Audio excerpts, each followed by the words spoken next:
नमस्कार, मैं हूं केशव पंडित और आप देख रहे हैं देश का तेजी से बढ़ता एटीवी न्यूज चैनल। और आप इस वक्त हमारा खास कार्यक्रम देख रहे हैं कि मैं भी पीड़ित हूं। और मैं भी पीड़ित में कटनी से हमारे साथ में आज पीड़िता है कांता सिंह। वो अपनी कहानी खुद बताएंगे, लेकिन उससे पहले दो सवाल है हमारे। मध्य प्रदेश की शिवराज सरकार में कि शिवराज मामा जी, आपकी बेटियों का जो बलिदान है वो जा रहा है और आप बहुत दावे कर रहे हैं, आप और आपका पुलिस प्रशासन क्या कर रहा है। कांता सेन को कब आखिर न्याय मिलेगा और शिवराज मामा आपकी बेटियों के साथ कब तक अन्याय होगा, क्योंकि आप तो बहुत सारे दावे करते रहे हैं। जब कांग्रेस की सरकार कुछ दिनों के लिए बन गई थी और आपने हजारों केस आपने बाहर निकाल के डाल दिए, लेकिन आपकी सरकार में क्या हो रहा है। कांता सिंह जी, आपको आवाज मेरी सुनाई दे रही है? जी जी सर। आपको घर से बाहर क्यों निकाला जा रहा है, क्या हुआ है आपके साथ और कैसे, क्या पूरी कहानी आप बताएंगे? 15 साल से हो गए मेरे को यहाँ रहते हुए, और आज है तो पंच होकर के और मेरे को घर से बाहर निकाला जाता है। ये जो सरकारी जगह में मकान बना है मेरा, और ये ग्राम पंचायत से मिला हुआ है, सब ग्राम पंचायत के सब मिले हुए हैं। थाने में रिपोर्ट दर्ज करने जा रही तो रिपोर्ट दर्ज नहीं हो रही है मेरी वहाँ थाने में, और कोई मेरे को डांट के सब भगा रहे हैं थाने से। कोई सुनाई कार्रवाई मेरी नहीं हो रही है सर। वहाँ के थाने से मेरे कोई यहाँ से गुंडागर्दी करता है, गुंडों को भेजता है मेरे घर में मारने के लिए हीरालाल साहू ने। तो आपके सास मेरे ससुर घर नहीं है? पे जी आपके सास ससुर नहीं है? नहीं, मेरे सास ससुर नहीं है, न पति है। मेरा घर परिवार सब छुड़वा दिया है हीरालाल साहू ने।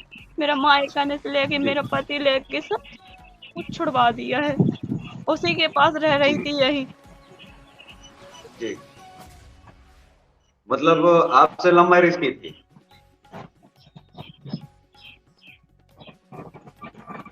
जी बच्चे आपके साथ ही रहते हैं? जी, बच्चे 2 बच्चे रहते हैं साथ में। अच्छा, तो खाना खर्चा कैसे आपका चल रहा है, कैसे आप जो है जीवन यापन अपना कर रही हैं? सबसे पहले तो मैं यही आपसे पूछूंगा। घरों घरों में झाड़ू पोछी करने जाती हूँ, कुछ काम वाम है ही नहीं है मेरे पास। ओके, आपके पास कोई काम नहीं है। और आपके जो हस्बैंड है वो अभी क्या करते हैं, आज जिनके साथ आप रह रही हैं? जी। वो टेंट का सामान है उसके यहाँ, बस ट्रैक्टर है घर में, ये कपड़े अपड़े की धंधा की दुकान है और कुछ नहीं। अच्छा, जुताई तो उताई आपको करती घर है। से आपको और आपके बच्चों को, दोनों को मतलब निकाल रहे हैं, सभी को? सभी को निकाल के भगा रहा है यहाँ से। भगो, तुम्हारा कुछ नहीं है यहाँ से। 50,000 रुपया मेरे से हड़प लिया गया है। और अच्छा, जो आप लाए थे घर से? जी, मैं मायके से मिले थे 50,000 रुपया मेरी माँ ने दिए थे। 50,000 की लो, अच्छे से मकान बना लेना थी, अपनी जिंदगी भी गुजार लेना, लेकिन ये नहीं, इसकी नीयत थी तो 50,000 रुपया भी मेरे से छुड़ा लिया। जी। तो पुलिस प्रशासन जो है वो, उसका क्या कहना है? वहाँ जो पुलिसकर्मी है उनका क्या कहना है? उसी के पक्ष में बोल रही है, सब उसी के लिए बोल रही है, मेरे पक्ष में बिल्कुल नहीं बोल रही है। मेरी कार्रवाई चालू क्या नहीं बोल कर रहे हैं? रहे। कह रहे कि क्या तुम्हारा बोल रहे कुछ हैं? नहीं है तो भागो यहाँ से, कोई सुनाई उनाई नहीं होगी तुम्हारी। तुम खुद गलत हो, तुम खुद गलत हो। अच्छा, इस तरह से पुलिस वाले बोल रहे हैं? जी, इसी तरह से बोल रहे हैं मेरे को जो है। शिवराज और मामा जी गुंडा और ऐसे पुलिस अधिकारियों को तो सिर्फ मैं इतना ही कहूंगा कि उनके घर में या तो बहन बेटी नहीं, या तो फिर ये वो हिंदुस्तान के रहने वाले नहीं है। ऐसे जाहिल लोगों को आखिर सरकार के अंदर जो है वो सरकार के सिस्टम में कैसे हैं? ऐसे अनपढ़ और जाहिल अधिकारियों को मैं इतना ही बोलूंगा कि बहन बेटियों से कम तमीज और तहजीब से बोलना सीख लो। अन्यथा मैं डिबेट पर अगर नहीं होता और मैं फोन लाइन पर होता तो मेरी भाषा भी वैसी ही होती। सुनकर के अगर देशवासियों को गुस्सा ना आए, देश के लोगों को गुस्सा ना आए कि इस तरीके से कि आप तो खुद ही गलत हो। एक महिला अपना अगर सब कुछ छोड़ करके, और उसके पति नहीं रहते, उनकी डेथ हो जाती है, अगर किसी के साथ में रहती है, हाँ, इस देश में तो लिव इन रिलेशनशिप को मान्यता है, तो क्यों नहीं है? सुप्रीम कोर्ट से ऊपर तो पुलिस वाले नहीं हो गए। मैं सिर्फ उन लोगों को, जो जाहिल लोग इस समाज में महिलाओं को जो है पैर की जूती समझते हैं, उन जाहिलों पर सरकार जो है क्यों आखिर कार्रवाई नहीं करती है, और क्यों कोर्ट ऐसे लोगों को, ऐसे जाहिलों को छोड़ देती है? उसके बाद आपने एसपी ऑफिस में आप गई या नहीं, आपने कोर्ट की मदद ली या नहीं? जी। जी सर, मैंने कोर्ट की भी मदद ली है, तो कोर्ट में भी ये सब वो कर रहा है, यानी सब जगह दादागिरी दिखा रहा है बिल्कुल। जी, सब जगह आपकी बड़े पढ़ाई बड़े लिखाई लोग कितनी है? आप कितनी पढ़ी लिखी हैं? तो तेज रहा है सर, पैसे फेंकता है चाहे जहाँ। आपकी पढ़ाई कहाँ तक हुई है? नहीं, मैं पढ़ी लिखी नहीं हूँ। अच्छा, आप पढ़ी लिखी नहीं है, इसी चीज का फायदा उठा रहा है। आज के समाज में, पढ़े लिखे समाज में औरतों को बहुत जरूरी है कि वो पढ़ाई लिखाई करें, अपने कानूनों को समझें। नहीं तो उनके साथ भी ऐसी चीजें होती हैं तो अपनी आवाज नहीं उठा पाती हैं। 15 वर्ष तक नौकरानी है क्या? आपको खाना खिलाया, आपके परिवार को चलाया, आपको बढ़ाया, चीजें की, लेकिन जब वक्त ऐसा आया कि आप अगर कहीं वो मुसीबत में आप उनको आप छोड़ रहे हैं, कितनी शर्मनाक बात है। कैसे हैवान लोग होते जा रहे हैं और कैसे जानवर लोग बनते जा रहे हैं। कि औरत को क्या समझते हैं वो लोग। मैं तो सिर्फ साथ में इस रहा तो सरकारी मेरा सिस्टम साथ। को ही समझता हूँ कि इसका सरकारी दुरुपयोग कोई भी कर सकता है। कोई भी व्यक्ति आता है, अगर वो पढ़ा लिखा है और वो 4 पैसे फेंकता है तो ये सरकारी सिस्टम तो कोठी की तरीके से बिक जाता है 2 मिनट में, क्योंकि इसका जीता जाता उदाहरण जो है वो पीड़िता कांता सेन हमारे साथ में जो जुड़ी हैं, जो अपनी कहानी बता रही हैं कि 15 वर्ष हो गए, आज तक ठगा ही है उसने, शोषण किया है। और आज इसलिए भी कहनी पड़ रही है कि इतने दिन हो गए हैं और हमने तो घर को घर के तरीके से लेकर के चले, लेकिन आपने हमें क्या समझा। जैसे घर के लोग नौकर को निकाल के फेंकते हैं, कभी भी बाहर नौकरी से निकाल दिया, तो उस तरीके से आप कर रहे हैं। तो आपने शादी कहीं मंदिर में या कहीं कोई आपका कोई सर्टिफिकेट वगैरह नहीं है जहाँ आपने शादी वगैरह की हो? जी सर, मेरी फोटो है, साथ की है। अच्छा, फोटो है आपका, आप स्क्रीन पर दिखा सकती हैं? जी, ले आओ बेटा, रखिए अलमारी में। जी अच्छा, आप दोनों लोगों की फोटो साथ की है? हाँ जी सर, दोनों लोगों की है। तो अभी आप कहाँ रह रही हैं वर्तमान समय में, अपने पति के घर पर या अपने घर पर कहाँ? जी सर, मैं अपने घर में रह रही हूँ, यहीं ले रह रही हूँ। कल भेजा था, परसों के दिन 3-4 लोगों को दारू पिला करके, और मेरे घर में गुंडागर्दी दिखा रहा था कि निकल घर से बाहर, नहीं तेरे को जान से मार डालूंगे, धमकी देता है। अच्छा, आप उनका वीडियो वगैरह आपने बनाया है कि नहीं बनाया? जी तो सर। बहुत छोटी है। उनका वीडियो अगर बनाया है तो आप चला के आप दिखाइए स्क्रीन पर। उनका कोई वीडियो है? अच्छा, ये फोटो है। फोटो बहुत छोटी है। छोटी है सर, फोटो कोई बात लेके नहीं है, वो स्क्रीन पर फोटो छोटी नहीं होती है। बात ये है कि रिश्ते जब बहुत ज्यादा छोटे हो जाए तो फोटो कोई मायने नहीं रखती। तो अभी आप क्या चाह रहे हैं? अभी आपकी क्या मांग है सरकार से और क्या मांग है पुलिस प्रशासन से? अभी आप क्या चाह रहे हैं? कि हमारा घर दिलाया जाए, हम अपने घर में आपका घर दिलाया जाए। रहते हैं। जी। आपका थाना कौन सा लगता है? थाना सलीम नवाज थाना सामने है सर। अच्छा, तो सामने आप गए थे, उनको बताइए जी कहानी। जी सर, गए थे, वहीं गए थे, हम थाने गए थे, तो हमारी रिपोर्ट तो लिख लिए, लेकिन हमारी रिपोर्ट का वो नहीं दिए हैं, वहाँ से पर्चा नहीं दिए क्यों हैं, नहीं दिया है? जो मिलता है वहाँ से, और भगाते हैं वहाँ से दाग दुख के कि तुम्हारा कोई कार्रवाई नहीं करेंगे, चलो जाओ भगो यहाँ से, तुम झूठ बोल रही है, तुम झूठी हो। हम बाल किशन जी, मैं चाहूंगा कि थाने का अगर नंबर कोई है तो नंबर आप जो है लगाएं और आप हमारी बात करवाएं। आप सीधे वहीं आप नंबर लगाएं और हैंड फ्री करें आप माइक आईडी पर। देखें कौन भैया थानेदार है। जी, पास नहीं है थाने का नंबर। नंबर है मोबाइल पे, कहीं लगाऊंगा।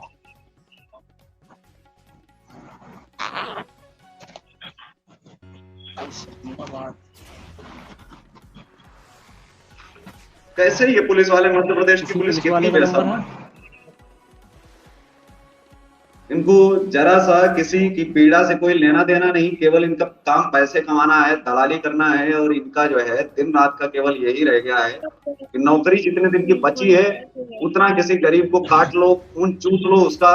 ये तो लोग जानवरों से भी बदतर ज्यादा होते जा रहे हैं इनके हालात। इनसे बात करना ही मुश्किल हो रहा है, क्योंकि ये तो सरकार से भी बहुत ऊपर हो गए। इनसे बात करिए तो ये बिना धमकी के अंदाज से नीचे नहीं बात करते। इतना फ्री हैंड करने की क्या जरूरत थी? शिवराज सरकार जी, आगे आने वाले समय में ऐसा ना हो कि बहू बेटियां बहुत सारी नाराज हो जाएं, रो रही हैं। आपको रोने की आवश्यकता नहीं, हम सब आपके साथ में हैं और बिल्कुल आपकी लड़ाई हमारी लड़ाई है और हम बिल्कुल तब तक आपके साथ है। कोई आपके साथ गलत नहीं कर सकता, भले ही समय लगेगा, चीजें होंगी, लेकिन ये मध्य प्रदेश के लोगों के लिए, मध्य प्रदेश के लिए, मध्य प्रदेश के पुलिस प्रशासन के लिए तो बिल्कुल डूब मरने जैसी बात है कि चुल्लू भर पानी में आप जो है अपने सिस्टम को डुबो लीजिए तो बेहतर होगा, क्योंकि जाहिलपने की हदें होती हैं सर कि गरीब को आप कितना आप सताएंगे।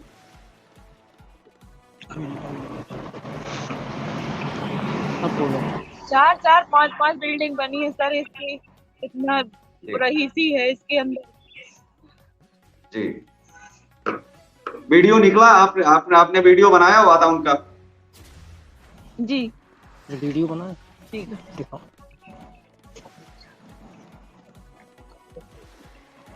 मकान उसके साथ का कोई वीडियो ये देखो। मैं अपने दर्शकों को बता दूं कि मैं भी पीड़ित, कार्यक्रम आपका ही अपना कार्यक्रम है। आप इस पर आकर के अपनी पूरी कहानी आप बता सकते हैं, जिस तरह से हमारे साथ में पीड़िता कांता सेन जी जुड़ी हैं और वो अपनी कहानी बता रही है। क्योंकि आज के जो मीडिया, जो वास्तविक में लोग कहते हैं गोदी मीडिया, मोदी मीडिया, वो वैसा ही है, उसमें कुछ अलग नहीं है। लेकिन बहुत कम ऐसे नेटवर्क बचे हैं जहाँ पर आपको अपनी आवाज उठाने का मौका मिलता है। तो देखो ना वहाँ फोटो में पूरा नीचे पड़ी हूँ मैं, और वहाँ खड़ा है मारने के लिए मेरे को। दिख नहीं रहा है, सही नहीं वीडियो साफ नहीं आई है, साफ तस्वीरें नहीं आ रही, लेकिन इसमें पुलिस प्रशासन को संज्ञान लेने की जरूरत है। मैं वहाँ के जिला पुलिस अधीक्षक हैं और जो जिलाधिकारी जी हैं, मैं उनसे अपील करूंगा एटीवी न्यूज चैनल के माध्यम से कि पीड़िता के साथ सही इंसाफ किया जाए। क्योंकि आपके पास लोग आते हैं एक उम्मीद लेकर के, अपने बिकाऊ सिस्टम और बिकाऊ अफसरों पर आप उचित कार्यवाही करें, ताकि कठोर कार्यवाही करेंगे तभी ये लोग जो है आगे सुधरेंगे, नहीं तो ये सुधरेंगे नहीं। पैसे लेने वाले लोगों को तो मैं सिस्टम का कोई हिस्सा नहीं मानता, उनको जाहिल और जानवर से ज्यादा बेहतर संज्ञा नहीं दे सकता, इससे बेहतर विकास मेरे पास होती। लेकिन अगर आप शपथ लेकर के, संविधान की झूठी शपथ खा करके अपराधियों के साथ खेलेंगे तो आपसे बड़ा अपराधी कौन है? आप तो खुद ही अपराधी पाल रहे हैं, पैदा कर रहे हैं आप अपराधियों को, संरक्षण दे रहे हैं। आपको दर्द ही नहीं दिख रहा है कि कौन सही है कौन गलत है। इनमें आपने कितनी जांच करवाई? क्या उनके परिवार से?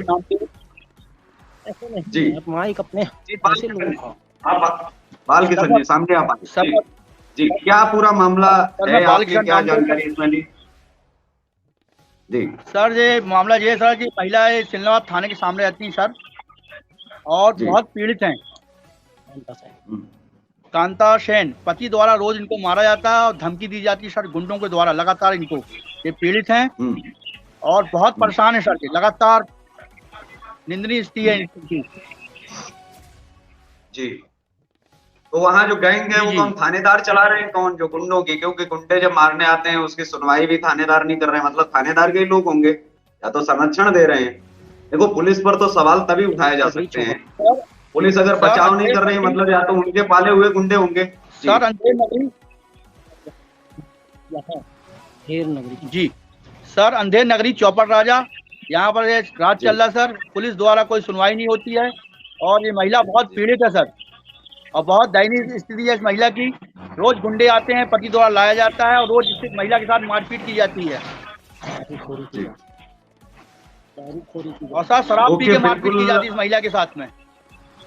बाल किशन, आप लगातार इस खबर को भी चलाते रहें और तमाम जो है पीड़ितों के साथ में आप बने रहें, क्योंकि वहां पर इस तरीके का अगर कुछ चल रहा है तो ये शिवराज मामा जी को सोचना चाहिए और उनको, उनके लिए चुनौती भरा है कि उनका पुलिस प्रशासन उन्हीं से नहीं संभल रहा है, तो क्या संभालेंगे वो? कैसे प्रदेश चला पाएंगे?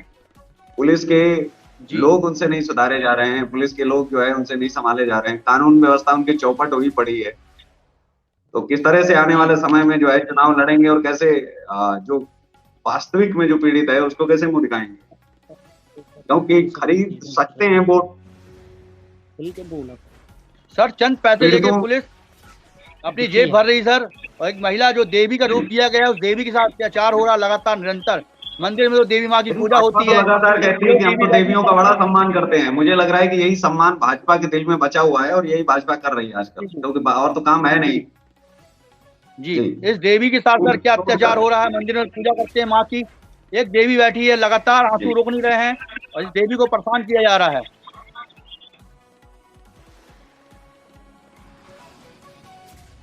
हमारी और हमारे चैनल की अपील फिर पुनः एक बार है पुलिस प्रशासन से भी और वहां के जनप्रतिनिधियों से भी, या आप जो है हाथ फैलाकर जो भीख मांगने जाते हो वोट लेने, जो 5 साल में, 5 साल के बीच में भी कभी कभार घूम लिया करो और देख लिया करो कोई पीड़ित तो नहीं है आपके आसपास, चाहे वो प्रधान हो, विधायक हो, सांसद हो। ऐसे भिखारियों को वोट देने से भी पहले सोच लो कि आपके जो 5 साल में एक बार भी आपका दर्द तकलीफ अगर बांटने और आपसे पूछने नहीं आए, तो ऐसे भिखारियों को पुनः वोट देने की कोई आवश्यकता नहीं है। तो ये कहते हैं कि हमें केवल वोट चाहिए, हम उसी समय आएंगे, उसके बाद में हमारा कोई लेना देना आपसे नहीं है। थैंक यू, बहुत बहुत शुक्रिया बाल किसान, आप जुड़े और आपने जो है पीड़िता की जिस तरह से आपने जो है मदद की, और मुझे लग रहा है कि कहीं ना कहीं अब सुनवाई होगी और आगे इसी तरह हम लोग आवाज उठाते रहेंगे पीड़ितों की, क्योंकि हम लोग तो पीड़ितों की आवाज उठाने के लिए ही बने। फिर क्यों ना पुलिस प्रशासन से हमें स्वयं लड़ना भी पड़ेगा, शायद आने वाले समय में आपको भी कई FIR का सामना और मुंह देखना पड़ेगा, क्योंकि अगर आप बचाव कर रहे हैं तो पुलिस प्रशासन से भी भिड़ना कोई आसान बात नहीं है। आज के दौर में वो सबसे जिंदे हैं, उनसे बढ़कर के जिंदा नहीं है इस देश में।